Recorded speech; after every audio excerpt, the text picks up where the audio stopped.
Greetings, fellow Whovians. Well, time for another classic era review, and today we're going to be taking a trip to the Carnival of Monsters. Ooh. Anyway, let's get started.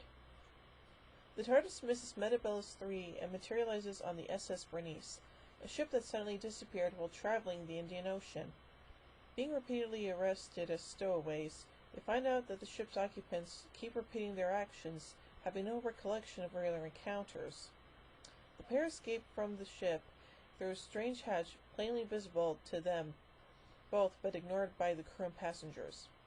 The Doctor and Jo venture through the circuitry of some sort of giant machine and arrive at marshlands. They soon discover that they are not outside but are still inside the machine. Chased by Drashigs, huge swamp-dwelling carnivores, they escape back into the circuitry. Here, the Doctor realizes that they have materialized inside the compression field of a miniscope, a machine that keeps miniaturized groups of creatures in miniaturized versions of their natural environments. The Time Lords had banned such machines, but apparently one escaped. Dun dun dun! The Drashigs break into the circuitry, and the Doctor and Jo flee back to the ship. They are separated in the confusion as the crew defend against the Drashigs. The events inside the miniscope are intercut with events involving its owners, traveling showman Vork and his assistant Shurna, who have just arrived at the planet of Interminor, are suspected of being spies and refused entrance by a tribunal.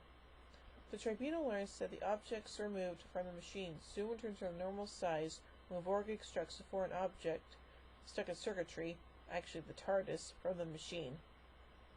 Two of the tribunal members, dissatisfied with the leadership of their planet, plot to let the Drashigs escape from the machine and allow them to wreak havoc, causing a crisis in the president's resignation. Dun dun dun! Creeping through the machine's circuitry, the Doctor eventually finds a way to the real outside and is restored to normal size. Yay! He cooperates with the reluctant Vorg to return into the machine by linking it with the TARDIS. After he goes back into the scope, which is now overheating due to Drashig's damage, the device he touched is shot by a tribunal member and ceases to function, leaving the Doctor stranded. He finds Jo, but they collapse on the floor as the heat gets to be too much for them. Uh-oh. Two Drashigs escape, but Vork manages to kill them by fixing the Eradicator, sabotaged by the mutinous tribunal members. He then fixes the Doctor's device, pushing the Phase 2 switch, which brings the Doctor and Jo back, just in time, and also returning all of the scope's other occupants to their rightful space-time positions. Yay! As the penniless Vorg tries to get enough credit bars to return home by using the old 3 magnapods and a Euroseed trick, the two travelers depart in the TARDIS. So, yeah, pretty interesting story. So, yeah. Anyway, let's look at some continuity and production elements of this story. The aliens on display in Vork's miniscope include Drashigs, Ogrons, and Cybermen. This is only one of 2 times that the Cybermen appear during the Third Doctor's era. A hallucination of one appears in the mind of evil. He eventually meets the Cybermen in the 5 Doctors. The 2010 arena show Doctor Who Live is a sequel to the serial starring Vork's son, Vorkinson, and the Minimizer, a device similar to the miniscope. Working titles for this story included Peep Show. The story was recorded as part of the production block for the previous season, but was deliberately held over for season 10. This was to enable Barry Letts to direct the production, since his role as producer would have made it difficult to do so at the start of a production block, as he had found out with Terror of the Autons. The titles for Carnival of Monsters were paired, like Frontier in Space, the new arrangement of the theme music performed by Paddy Kingsland on a synthesizer. Known as the Delaware arrangement, the BBC Radiophonic Workshop was based on Delaware Road, it proved unpopular with BBC executives, so the original Delia Derbyshire theme was restored, and only appears on an uncorrected version of episode 2 that was shipped to Australia in error. This edit, which also featured new extra scenes, was used in the 1995 VHS release.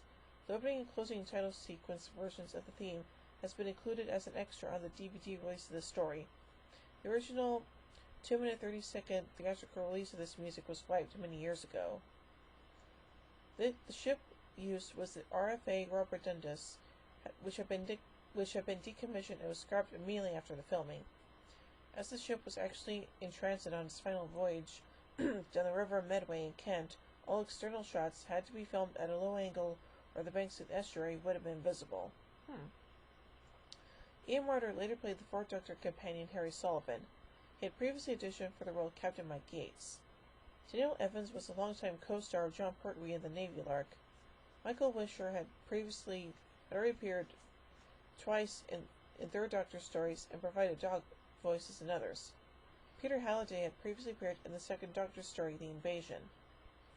Both Cheryl Hall and Jenny McCracken were earlier considered for the part of companion Jo Grant. According to the DVD commentary for the special edition of this story, they were on the final short list of six actresses seen for the role. Producer Barry Letts promised both actresses he'd use them in the future after offering the part of Grant to Katie Manning. Believing the Doctor to be a showman like himself, Rourke attempts to speak the Doctor in Polari, a cant slang commonest circus showman in theatre and a gay subculture in Britain of the 1950s and 60s, and pipewise in the BBC radio program Round the Horn. The Doctor appears unable to understand Rourke, despite his unusual ability with languages and the TARDIS's translation capabilities. The phonographic music played during the shipboard sequences is 5'2" Eyes of Blue, performed by the Savoy Orpheans. So yeah, like I said, a pretty interesting story overall, and yeah, that's pretty much all I can say about it. So, overall, I give Carnival of Monsters 3 sonic screwdrivers out of 5. Well, join me next week as we visit Frontier in Space. So, until then, this is Hoovian Queen saying, "Oh my giddy aunt!" When I say run, run! I've reversed the polarity of the neutral flow. Would you like a chili, baby? Fantastic! Allons-y! Geronimo! Bow ties are cool, fezzes are cool, and Stetsons are cool.